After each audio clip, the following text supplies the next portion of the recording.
Hi, I'm Bukeka. I'm the B. And I'm Enolia, and I'm the E.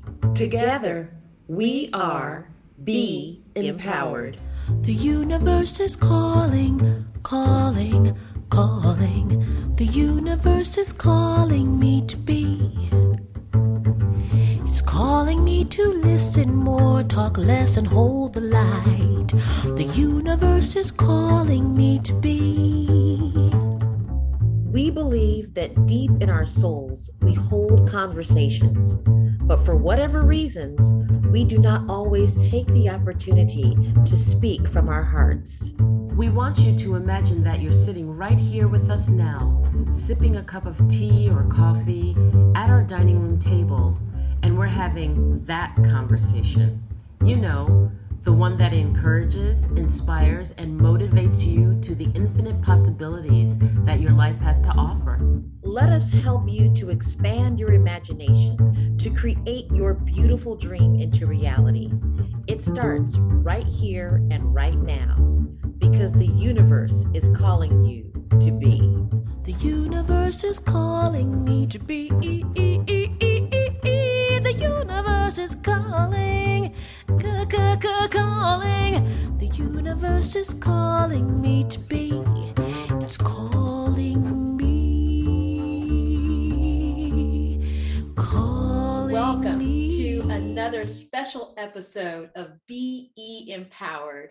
My name is Bukeka. I'm the B, and I have my wonderful co-host here, Enolia. She is the E, Enolia. Oh my gosh, we are in for a treat today. We are. Yes, we are. So, as many of you are accustomed to hearing us, we are now providing episodes where you can see us in action. And we wanted to do this with people that we wanted you to get to know, especially. So, this episode, we are graced with the presence of Krystal Harris. And Krystal is an amazing actor, but she's a mom, and she is one that is using her voice for good in the world. So we're really excited to have you here, Krystal, and thank you so much for being a guest on our show, Be Empowered, on this episode. Oh my goodness, I'm so grateful to be here, honestly. And I got some good sleep last night, so I'm ready to talk. It is not normal for me to get sleep. I'm sleeping an average of 4 hours a night, so I think I got something like 7 last night. I said, oh, I could do this. Wow. That Yeah. has to be hard, not getting enough rest every night. I don't recommend it. You're not your most successful if you're not resting, but sometimes I think I've been going like this for since September of last year, and it is Oh, May right now. So almost a year of 4 hour sleeps. Wow. wow. Wow. Well, it just goes to show how much of a courageous woman that you are, stepping up to the plate. And on that note, Krystal, it's so great to have you here. And we want to just start from the beginning. I want to know who Krystal is, when Krystal was like just that little girl coming up, because this is BE Empowered, right? So we all have an empowerment within us, right? But at some point, well, let me back up. We don't necessarily recognize that we have empowerment. And Right. as we grow and we're growing up, there's some point in our lives, there's some point in our childhood or our teenagehood that all of a sudden it's realized that if I don't step up to the plate, I don't speak up for myself, I'm going to be walked over like a doormat. I'm going to be ignored, or I'm not going to be heard, or whatever the case may be. And for me, I know that that time came really, really early in my life. And so before I start sharing, because I could go on, I want when, to know. when did that time come on for you? When did that time come for you? Um, when I really realized that I had a voice and I was powerful, Yeah. you know, it's hard to say because I'm gaining more power in myself every day.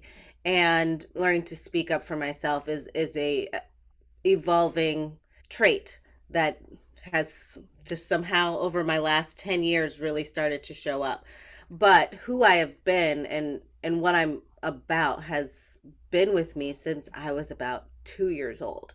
And I'm very, very aware, mainly because my mom tells me stories. But, I was aware of what I was here to do from a very young age.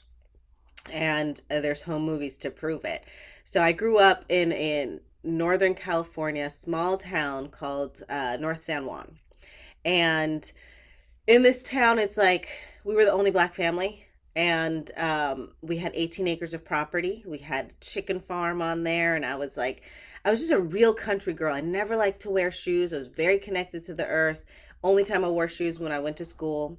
And I would walk up through the honeysuckle bushes and to the backyard and go to our little school where we would call our teachers by their first names. And I would learn how to sew and knit. And it was just the greatest upbringing. I'm so grateful to my father for bringing me there and to my mother for allowing it to happen because she's a city girl. And so I loved growing up there and it really shaped me. That's when I became Krystal. Because one thing, and it's going to be really hard for a lot of people to understand this, but I'm going to try to say this in the most respectful way. I grew up not understanding that I had kind of this color label that would later eventually become a disability, because sometimes when we box ourselves in as black women, we already know that there is things stacked up against us, black men, black women, black people in general. So I didn't grow up really with that knowledge. I thought I was just like everybody else. And it didn't happen until I moved out from the country. And I know this is a fact that I didn't understand because when I was in like the second grade, I remember I got called the N word for the first time.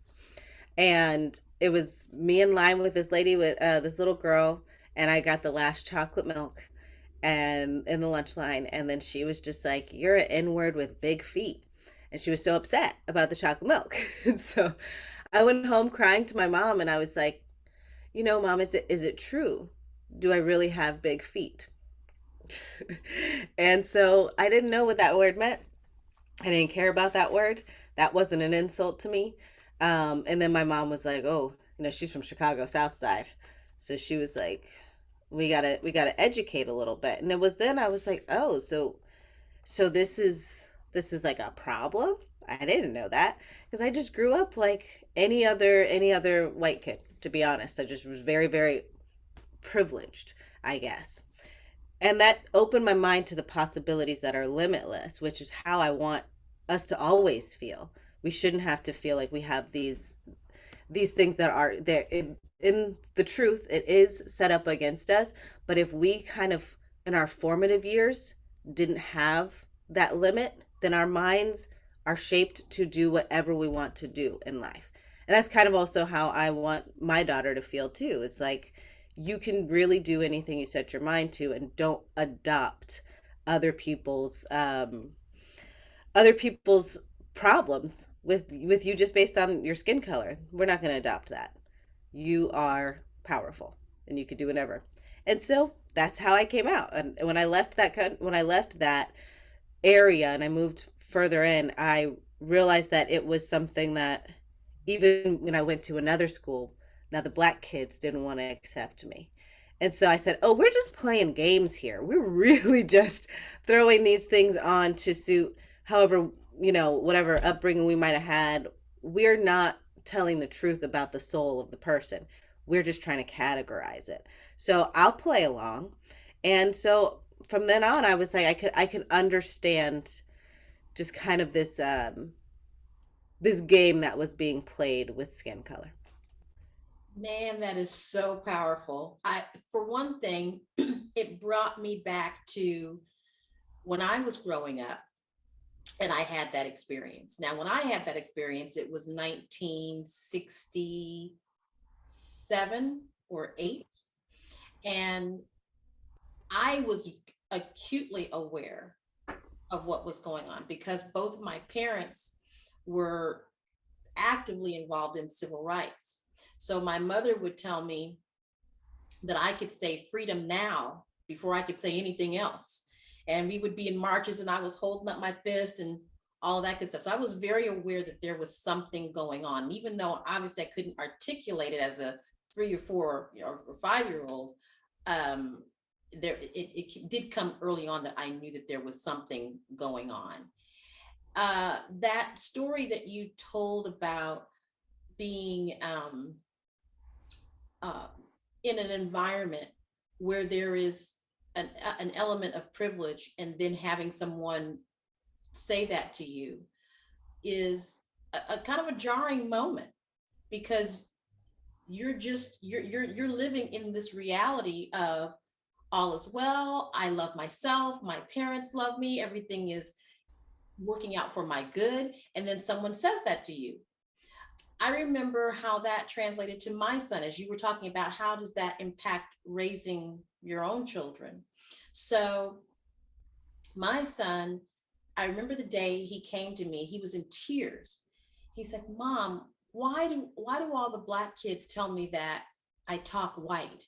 And why does that mean, why does it mean that being Black, or how Black people talk, is somewhat of a detriment? So I really get how that whole thing of skin color impacts us in a way that we know that we're empowered. We know that we're, it's hard to articulate when we know who we are, but yet there's this whole set of circumstances that tells us of what we're not. So it's imperative, I think, that we do talk about this as Black women, because we're in a place now where a lot of that is shifting. Where, where the narrative is shifting, and we want to be able to speak to that, in my case, my grandchildren, my biracial grandchildren. What does that mean for them, and maintaining that the mental freedom, the spiritual freedom, and understanding that there might be things said to you that are from an era of imprisonment, enslavement, and injustice. Yeah, absolutely. And it's interesting. I'm sitting here listening to both of you going, oh my gosh, I guess I had this like eclectic upraising, because I went to private school, okay, but I was the only one, I was the only Black little girl in my class for the first 8 years of my life, except for 1 year. I begged and begged and begged my mother and father to let me go to public school for 1 year, and I ended up going to public school for 1 year, and that was the worst year of my life, because I ended up fighting. I didn't belong anywhere, right? So here I was. I had been raised in this privileged circumstance of private school, so even down to the way I dress. And I came into public school when kids were being bussed in from Jamaica. Wow. Okay, and I grew up in New York City, and so there I am in Bayside, and I'm in a Black neighborhood in a white town. But, Jamaica is where all of the Black people are, not a little neighborhood, just everyone else. Wow. And they're busing, they're doing integration. So I was in those circumstances where, there's one police car in the middle of the street, and all of the white kids are one side and all the Black kids are on the other side, and that cop is praying that he gets back up, because they're all about to fight in an explosive time. But it's interesting because my parents never, even though they had to deal with it in every respect, like my mother was the first Black nursing unit to ever graduate Grady Hospital in Atlanta, when they never had a Black nursing unit. She was the first of the group of Blacks allowed to graduate. And, my parents met in medical school, but they always have taught me from the moment that I was born that I could be anything, and you see people as human beings. So I didn't come up with this, it's the Black movement, it's this movement, it's that movement, or anything else like that. Human beings are human beings. And I remember my father saying, I don't care if the guy is Black, white, purple, yellow, orange. If he doesn't treat you right, I'm going to kick his butt. And they were all about people as human beings. And he said they're great people on all sides and they're terrible people on all sides. It doesn't matter. And this is coming from people. My father was born in 1919. My mother was born in 1921. My mother had me at 48 years old. Wow. And so I listened to this, and how I raised our boys with my ex-husband at the time is the same way. We see people as human beings. Yeah, and I think that you do see people as human beings naturally if you are left alone and nobody tries to throw labels on you or tell you that something is wrong with you or that something is right with you. So if the white kids aren't being told, "Oh, you have, this privilege," and showing that to them, and the black kids are being told that you have this disadvantage and you're disempowered and you have to go fight for your life. If you just have those kids just by themselves without that influence, then they're going to automatically think, well, if a person treats me bad, then that person is bad, not that race is bad. That comes from the other stuff. Even in my mother having to sit me down after I learned about the fact that I had big feet, she she had to then tell me, no, this is what's happening. The history of the skin color and why you are being treated this way. But I had already set up so much of freedom in my mind that I was like, well, that's dumb. And it really is dumb, and I'm not going to play, especially when I then moved to the school where everybody was black, and then they said that something was wrong with me because I wasn't talking right like your son. And when somebody wanted to call me the B word as a friend term, I was like, "Oh, what's up?" And I was like, "Oh, no, we don't call me that." And they're like, "Oh, okay, so you're so uppity, you think you're better than everybody else." No, I just prefer not to be called out my name. Is that okay? And it's like, well, now she's explaining herself, and now she thinks she's really cool. Well, the problem is, those kids just grew up differently, and they also are now starting to label. So we're giving. Did we do a service to our children by telling them about this history? I don't know. It's funny. I just, I'm going back to school. I had to do this placement test, and there was a question on there that said, is knowing about our history beneficial to us anymore? And I just decided to take a different, because we always hear, if a man doesn't know his history, he's doomed to repeat it, right? So I was like, well, I could go that way with this essay, or I could explore the other side of it. And the other side of it actually makes some sense to me, because when we're learning this stuff, we are now just inputting it into our brain and now moving through life like this is what, with these disadvantages and advantages. But if we didn't know, I wonder if we would make the same decisions if we weren't giving a roadmap. I so agree with you. Okay. I'm sitting there and I'm looking at this, all throughout history and the history of the United States, we play on these things, right? First, it was rich versus poor, right? And then you give the rich people the upper hand, right? Then it was black versus white, right? And where the white have the upper hand. Then it was classism, or it was, whatever the case may be. I mean, we even saw it, with this whole pandemic, right? Vaccinated versus unvaccinated, and the vaccinated have more privileges. We, as a history, like to categorize, separate people, give one of the other sides a little bit more power, and then watch things fall out. And if we didn't give that any acknowledgement, if we just didn't give it, because this was this whole last 2 years, families were breaking up over, Yes.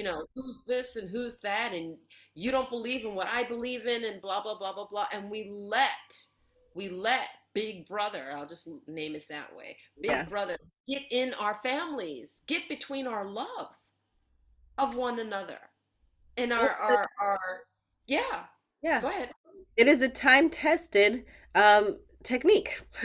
It's like divide and conquer. That's the time-tested technique. But if we didn't know about that technique, would we is human nature one to automatically do that, or is it because we've been taught to do it? I don't know. It's nature versus nurture. Um, Right. but it's something worth exploring, and if you can't explore it in the real world, then I'll explore it in my movies and my books and stuff. Yeah. Well, here's my take on it, or my situation. And I mentioned a little bit about my parents. My mom passed away, about 4 years ago. My father is 86, will be 87 this year. He is professor emeritus at Central Michigan University, course of study, civil rights and racism in America. Okay. Yes. So now here I am, evolved into this woman who is very eclectic when it comes to spirituality, when it comes to having this mindset or decision that all people, all walks of life are God's children, right? We are all perfect in every way, and but I have this history that says no, no, no, no. There's this group of people over here that are bad, bad, bad, bad, bad, and they're not to be trusted, so forth and so on. And obviously he's evolved over time too in terms of in terms of his thinking, but in terms of his teaching, that's what I grew up on. That was the basis.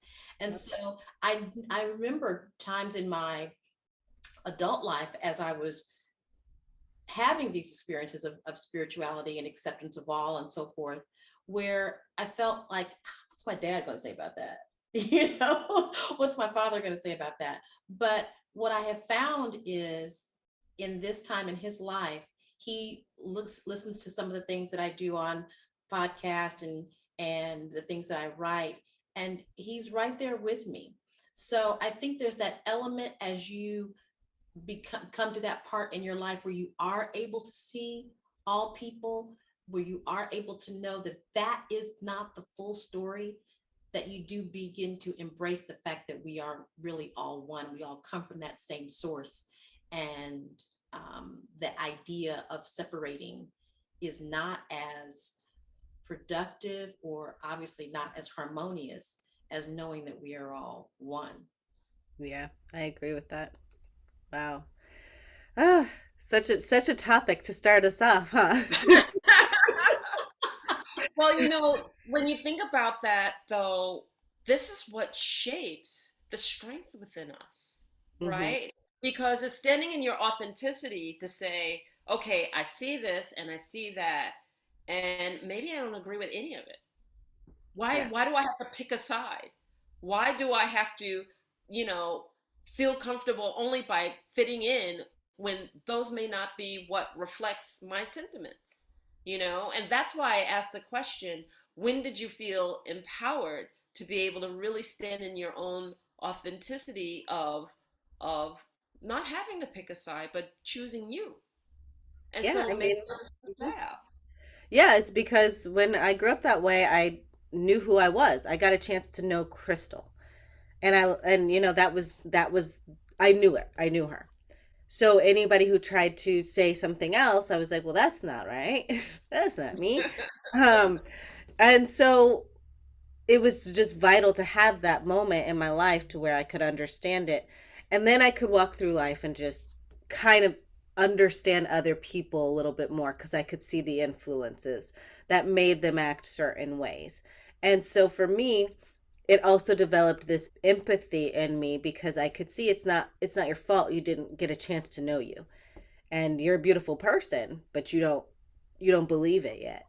And so when I would move through life, I would find people, and I guess I was a little bit of a I don't want to talk like I'm this great person or anything. I did notice that a lot of underdogs or a lot of people would gravitate towards me. There was a girl in my fourth grade class who had selective mutism. And so, for whatever reason, she decided she doesn't want to speak anymore. And so, she didn't speak in school, she didn't speak to friends, she didn't speak to parents. Um, And I found a way to play with her, and we didn't have to speak. And then one day, as we're walking home from school, she starts talking to me, and it was the most bizarre thing because I didn't know what selective mutism was. I actually did I thought she just didn't talk. I thought she couldn't talk. I learned about that term much later. And then she wound up speaking because I don't what for whatever reason she felt that I had put in the time, and she was comfortable with sharing her voice with me. So I think that was another part of my life that started to develop, that says I'm here to help other people find their purpose. And so today, this Krystal is extremely, I actually say obsessed with helping people find their passion and their purpose, because I think when we walk away from it, that's when we have a lot of the issues that we have, depression, and we have a lot of trauma that leads to depression as well. But you just, when you get away from your authentic self, it's, and what you're here to do, you can get lost, Mhm. and it can be a scary place, and then you start doing scary things to yourself, to others, and you don't know why. And I really firmly believe it's because you got off track of why you're here and your purpose. And so I am, when I meet people, I'm just obsessed with finding out what makes them tick, because I want you to go do that thing. Go do that thing. You're supposed to do that thing. There's still time. So, yeah. So I really want to move on that direction as well. What tell me what you are doing. Tell us our audience, what is it that you're doing to help people connect to their purpose, express their purpose? What mediums are you using? Yeah, so I'm a filmmaker, but I'm a storyteller. So in telling stories, I think I can reach a larger audience than if I'm just having a one-on-one conversation with people. And so I think this is a this is a long-standing tradition to be a storyteller. I'm joining one of the longest jobs there is in our universe, really, to start telling stories about where we are and what we do. So in doing that, I'm hoping to inspire some people who I want to tell stories that matter. So I'm not just interested in just entertainment stuff. I want to reach people and connect to them, make them see themselves on screen and see the characters go through transformation, and then for them to be inspired to go through their own transformation. The project I did, I think we spoke about a while ago, on our other interview. Um, that one was really, the new Jim Crow Majority Rules was really about telling real stories of people who are currently incarcerated, who are innocent. And once we get those real stories told, I'm not an attorney. I can't go and try these things. But once you realize what's really going on and the separation that was really put in place to divide and conquer, if you're sitting there watching that and that revs up your personal purpose, then you're supposed to go do that thing. Go help, because here's a real person whose story is being told, who is, yes, they're still in prison, and you can do something about that. So I kind of wanted to tell stories like that. And then honestly, I do actually do this with almost everybody I come in contact with, that I talk to. I just ask them, and it's the most beautiful thing when I can see somebody's eyes light up with this thing that they've always wanted to do, but they just, I can't do it. It's like literally there's this light that comes into their eyes, and then the minute that they said, but yeah, I can't, or I didn't, that flicker goes off. It's the most beautiful thing to watch. Not the dimming of the light, but the finding of the light. And so through anything I do, I hope that it will inspire people to go after theirs, because I really believe if we're all doing that, we're gonna see our race, our human race, jump forward light years, because we're all stuck right now trying to fight with each other because we're not fulfilled, because we didn't do what we came here to do. So try to get us back on track. Yeah. What would you say to that? I mean, Uh, wow. I love it because I'm sitting here going, so we all, there are many roads to the same thing. you know. And so yours is through filmmaking, mine is through just having my spiritual awakening, and just, you know, I'm an orator, I speak, I know that I can motivate people. I know that that storytelling component that you're talking about, I can call from my experiences and then share mine, and then say, learn from my story, what's your experience, and get them to talk, again, get them to unravel some of the things that they do or that they're feeling, so that they can come to that raw place that they're so afraid of exposing or showing, so that they can get to the core of what it is that moves them, and then move the fear out of the way, so that they can actually move out of the story. You know, we all create stories, and we create stories that we like to get stuck in. It's just like you were saying with the labels, right? Oh, well, I have to be angry right now because of racism and this and that and the injustice and everything else. Me, I don't have time to be angry. You can still be stuck in that story. I'm going to move forward. I'm going to create my story. I'm going to make my story such that as people move out of that space, that they have somewhere that they want to go, that they have somewhere that they can explore, that they have somewhere that they can feel that they can be their authentic selves, or see their vulnerabilities as their strengths, instead of being angry to protect everything like here and just be covered and hide. So I love it. I love the fact that in a way we're all connected. We all have this purpose. And I think at the base core of our purpose is that we all have to hold light, right? And that light, meaning that when we're in that dark cave, when you flicker us, we change the environment of everything. You might do it through filmmaking. I might do it through women's empowerment speaking. Bukeka does it through her beautiful song and her voice. I mean, we all might have our different ways, but when you flicker that light, the cave is no longer dark. Oh, I love that. That cave is light, and we are that light. We're like beacons. We're like that lighthouse, and we're shining, we're shining, and we're shining, and we're saying, come out of the storm. We're here, come out of the storm. And then those who choose to come out of the storm, they come out of the storm. And those who choose to stay in the storm, there's nothing that we can do except be that beacon of light to flicker, flicker, flicker. And I want to live my life that way. I That's love how I that. choose to live my life. Yeah. Yes, that's beautiful. I love that metaphor about the lighthouse for sure. It's people who want to come in, they can. But if you want to stay in it, and there are people who choose to stay in it, there's nothing you can do. That old adage really works. That you can lead a horse to water, but you can't make him drink. Right. That's right. Yeah, That's right. absolutely. Yeah. What about you, Bukeka? Oh my gosh. I thank you for just mentioning, what are the ways in which we shine our light? And yes, I do that through singing and speaking. And one of the things I heard recently is that even though a lot of people in the world are not awakened, and so therefore their thoughts, which are also energy, right, are ones that are constrictive, fearful, and prohibitive in many ways.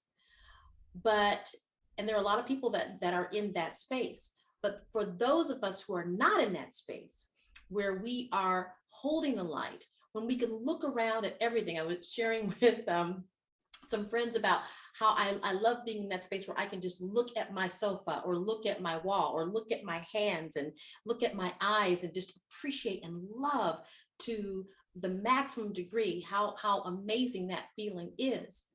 That even though there may be less or fewer people that are thinking in that way, the strength and the power of love, the strength and the power of light is so much more powerful than fear and darkness, that even though there's fewer, it's still more powerful. And so right now, it appears that we're kind of in a balance, or I would say a neutrality. But that neutrality is shifting into more light. And a lot of times when we see some of the tragedies, the things that are so far away from loving humanity, as we've seen in Texas, as we see in Ukraine, and all of these different places, and all the different incidents that have happened, it starts to, you can start to see the measure of more people saying, we must be the light. All of the stories that we hear about people who forgive unconditionally in the face of harm, of intrepidation to themselves or family, that begins to increase the light in the world. So as we hold these talks and we continue on that conversation, it's a beautiful thing because we are contributing to the light in the world, the love in the world, which is shifting, though I believe, the whole planetary consciousness and structure. Where it's important that we continue to do this individually and in conversation. Yeah, I mean, if anything, our life is not promised. Tomorrow's not promised. So really, if we can live this way every day as much as we can, well, at least when it happens, your life was good, you know?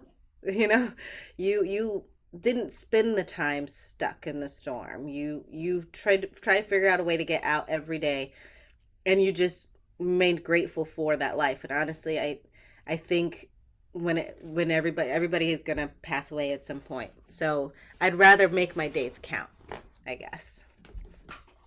Yeah.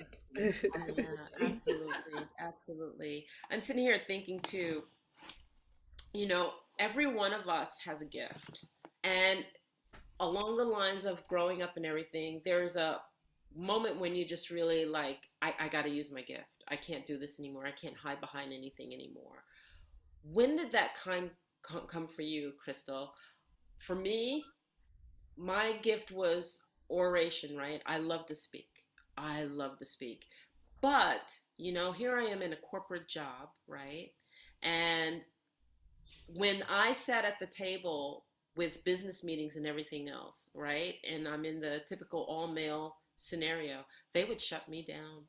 They would shut me down something terrible where I couldn't get a word in, you know, couldn't even contribute to the conversation, you know, or better yet, you contribute to the conversation, and then two people later, they repeat the same thing that you say and they make it their idea, like they never heard you, Oh gosh, you yeah. know?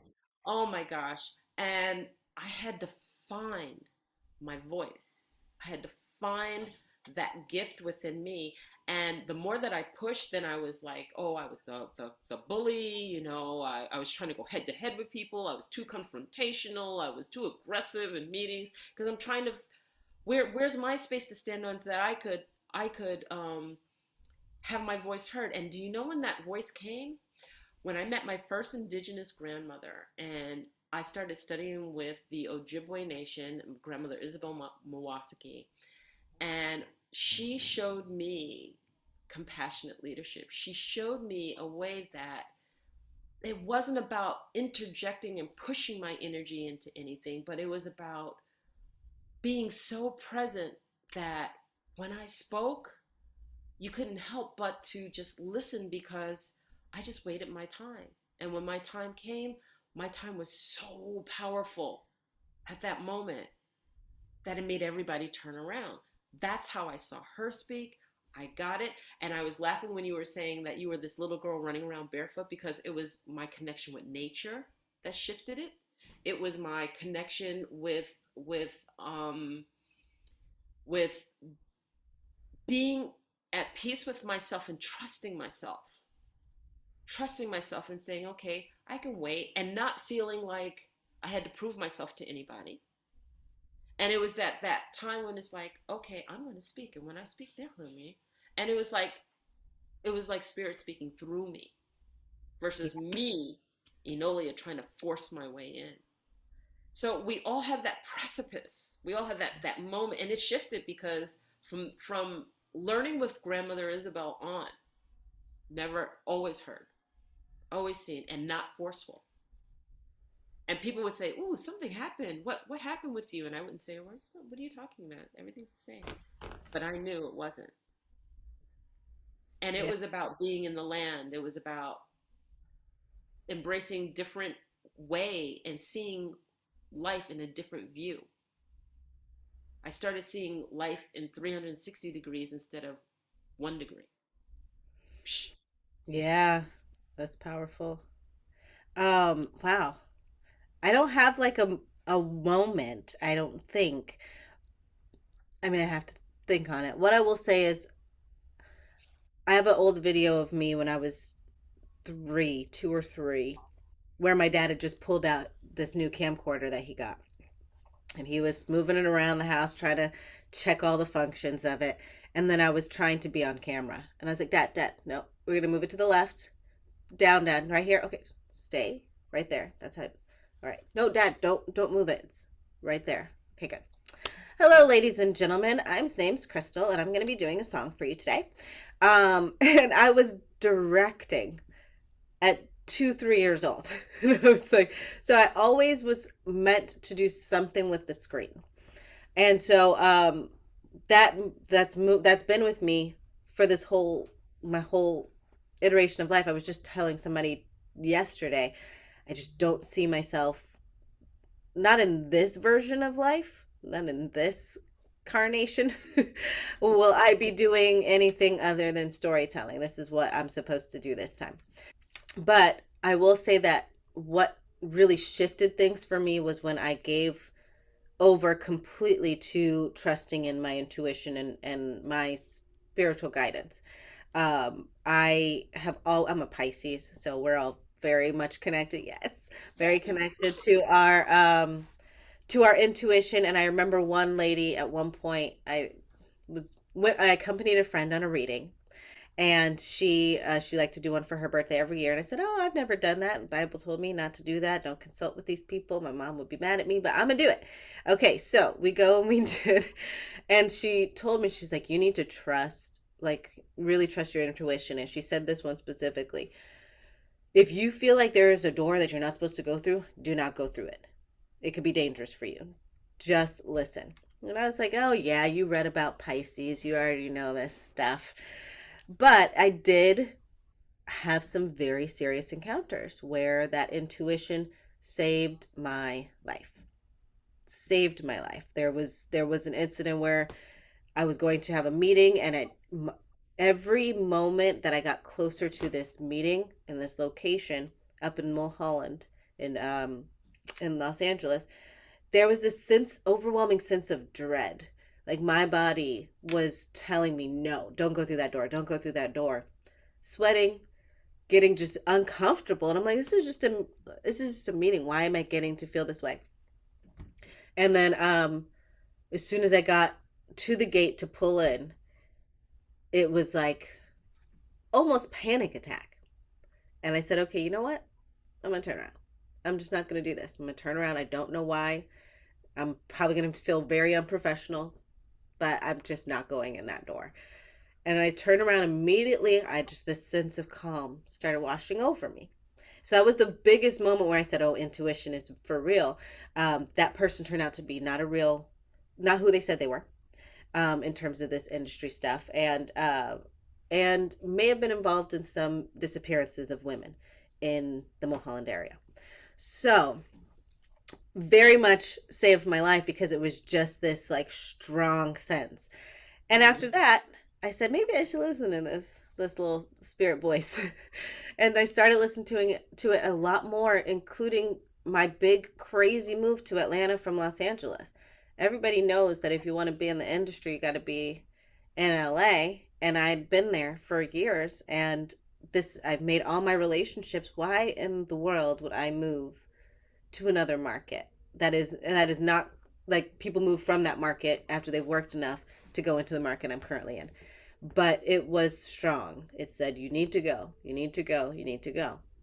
And I met the people I needed to meet to be here, to do what I'm doing. And things are moving so much smoother for me. Also being able to provide for my daughter in a way I've never been able to do before.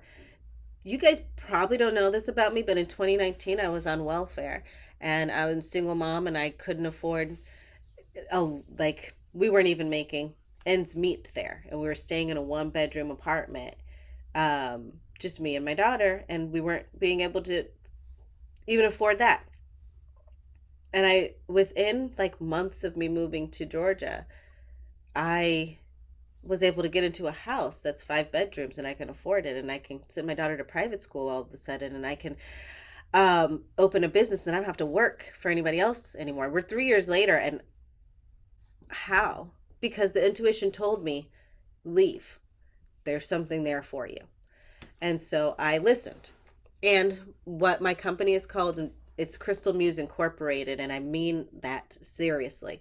The muses, like you were talking about, I call them my muses, they speak through me in Mhm. my writing, they speak to me for my life, and I listen because I think that we are all very much connected. And when you can listen to that voice, it's most likely there because you put out a thought that you wanted certain things, and it's telling you where to go to get the certain things. So that's just my little long-winded story about the shift.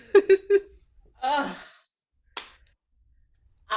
I'm just Yeah. bubbling. I'm bubbling over here, just bubbling over here. Because, you know, somebody's going to listen to this, right?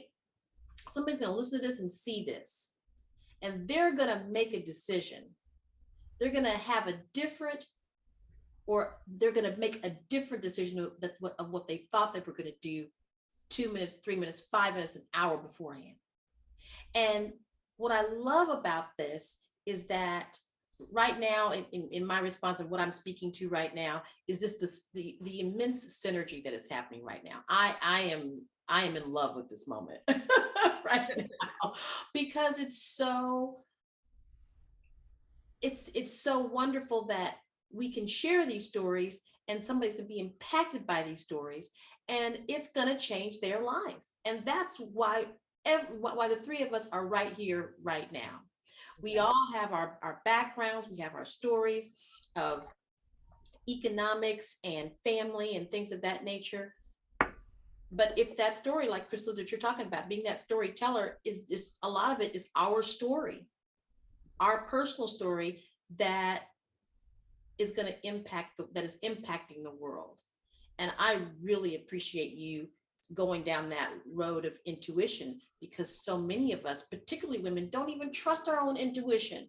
We don't trust ourselves. We don't trust each other. We have, there's this whole narrative of women connecting with women that seems to be untrustworthy. I don't know if you have ever run across that before, but the fact that we are here as three women being able to share our story in a way that's going to resonate with so many people, to the point where they're going to make a different decision.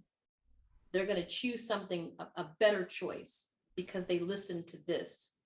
They took Yeah. time to do that. So I really thank you for sharing that part of you as well. That's Oh awesome. yeah, of course. And you're right. They're gonna listen to it, and then their own little voice is gonna perk up and be like, "Hey, remember that thing? Go do it. Go do That's right. it." I love it. I love it too. It's so, so true because, if you don't love yourself, if you don't trust yourself, I always, I always love doing personal development because I feel like the personal development is the building blocks to whatever you build. You have to have a strong foundation. And if you don't have a strong foundation, it's like one side's going to sink, then the other side's going to sink, then you don't trust yourself, the whole thing's going to sink.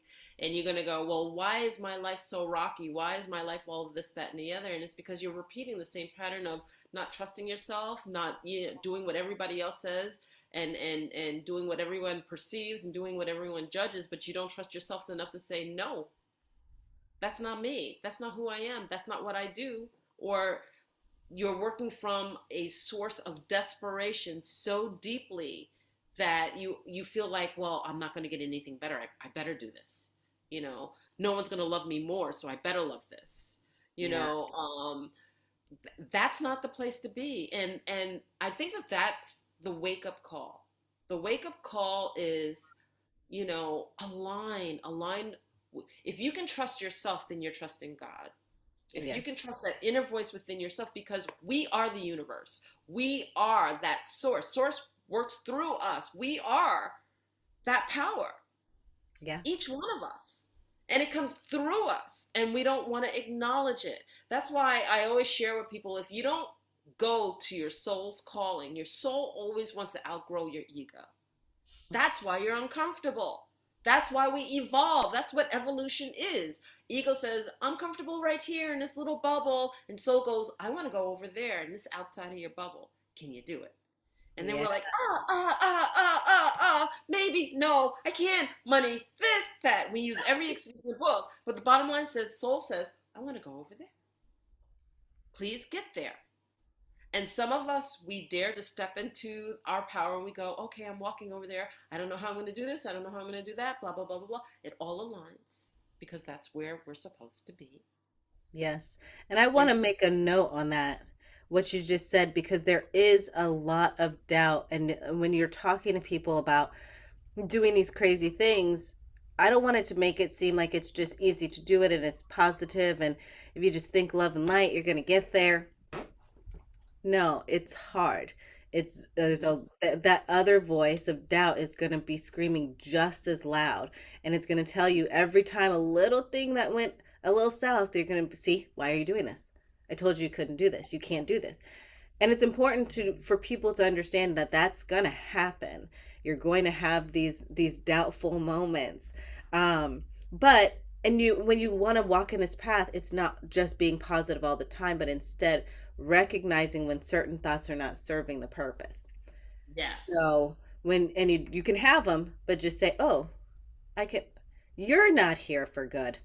Hold on. Let me. I don't know if I want to hang out with you right now. Let me push that over there. I'm gonna go hang out with my good thoughts." And then sometimes I'll be like, I'm really feeling you right now. Can you just make me cry for a second, and then I need you to go. So you can still have your thoughts and just be aware of their purpose. And if you want to be in a moment, but don't let it last. Be in a moment. Give yourself that time and be like, oh, this is really scary. I'm very scared. And I'm going to acknowledge that I'm really scared, but I still got to do it. I still got to do it. And the things will align. Like you said, they will. When you get over to where you're trying to go, having my daughter was a huge, not right time in my life to do it. Pilot season was happening, and I wanted to be, this actor, and I wanted to go this way. But you also said you always wanted to be a mom, right? Well, yeah, but not like, well, you said you wanted to be a mom, right? Okay, I'll have the baby. So have the baby, and well, before I even have her, let's just say that year of pregnancy, that 9 months of pregnancy, was the most lucrative of my life.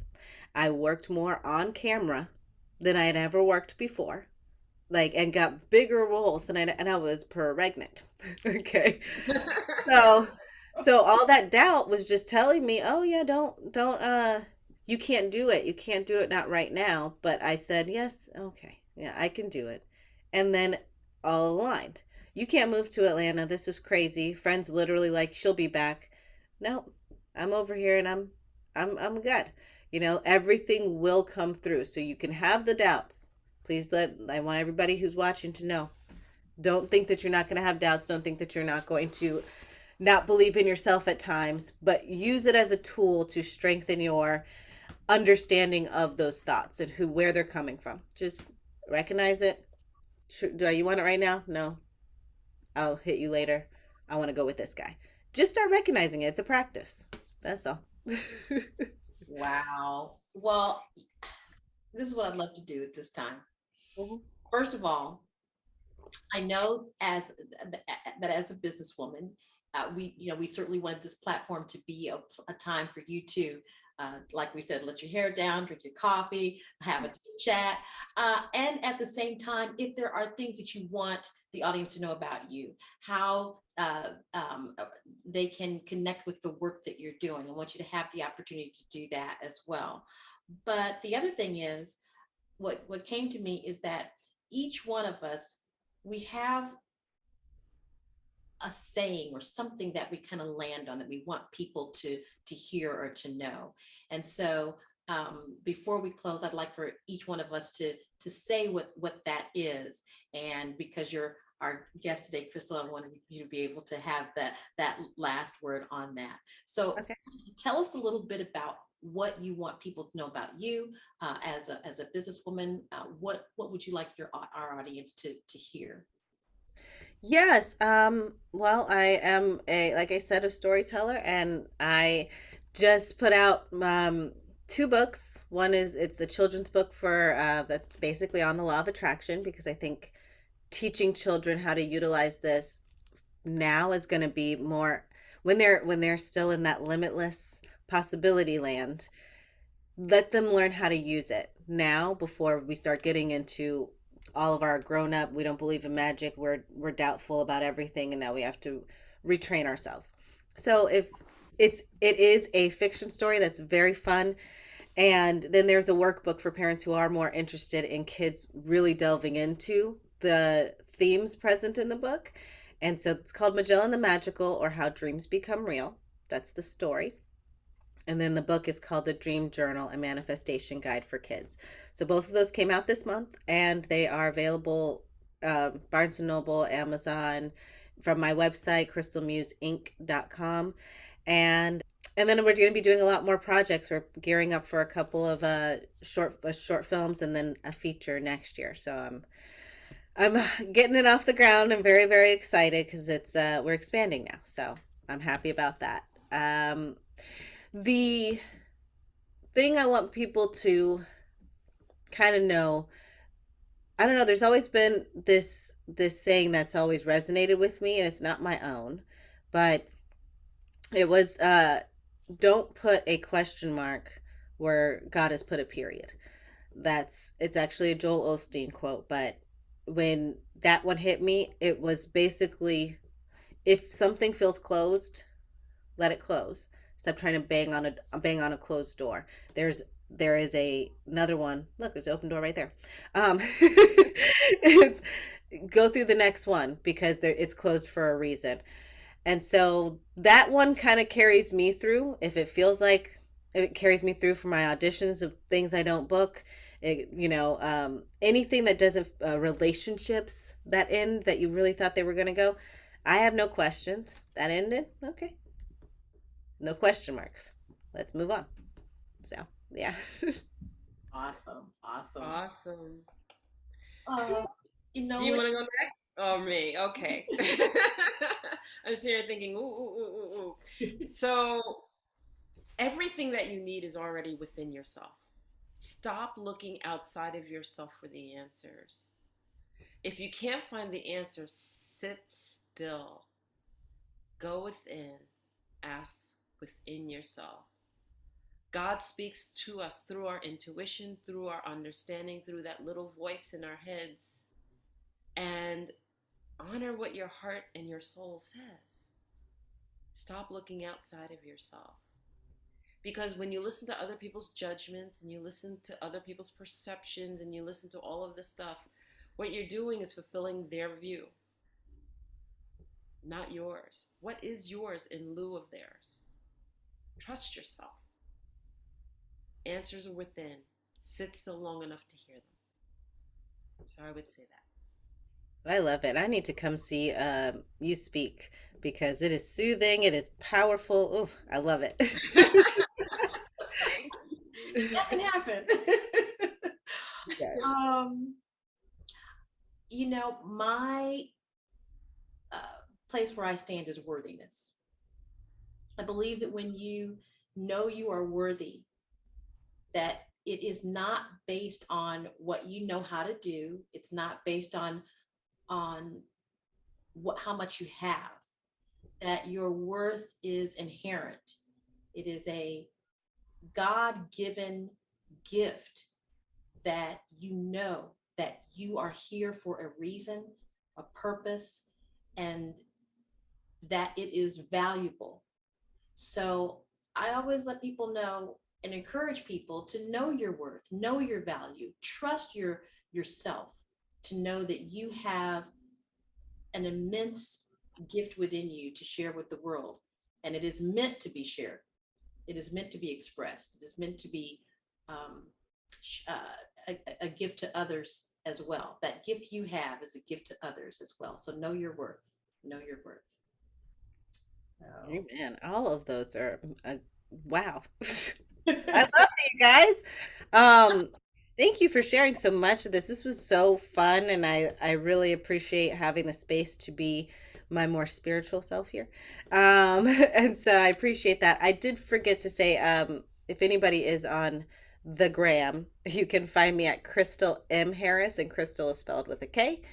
And that is my official name is Krystal M. Harris, not to be confused with other people who do other things who are named Krystal Harris. So always put that M in the middle, and if you need a reminder, it's the muse. Gotcha. Absolutely, Gotcha. absolutely. What a joy and pleasure it was to have you on BE Empowered. Thank you so, so much for coming and joining us.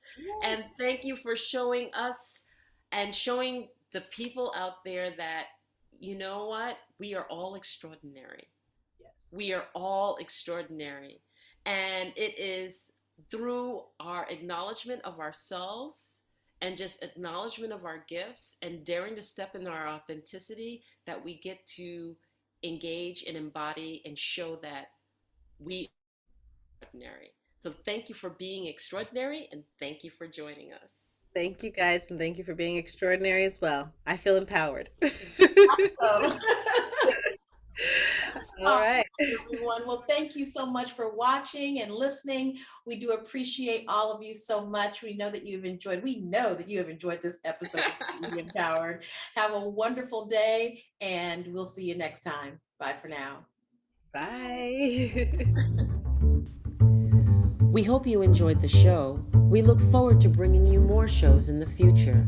To learn more about our co-hosts, check out their websites, www.bukekastyle.com and www.enolia.live. Learn about their masterclasses for conscious transformation, their personal coaching, along with their international retreats and expeditions. Are you an entrepreneur looking for another line of income? Check out www.planetmarketing.com/Enolia and www.planetmarketing.com/bblakemore. We are here to transform your life. Thank you for listening.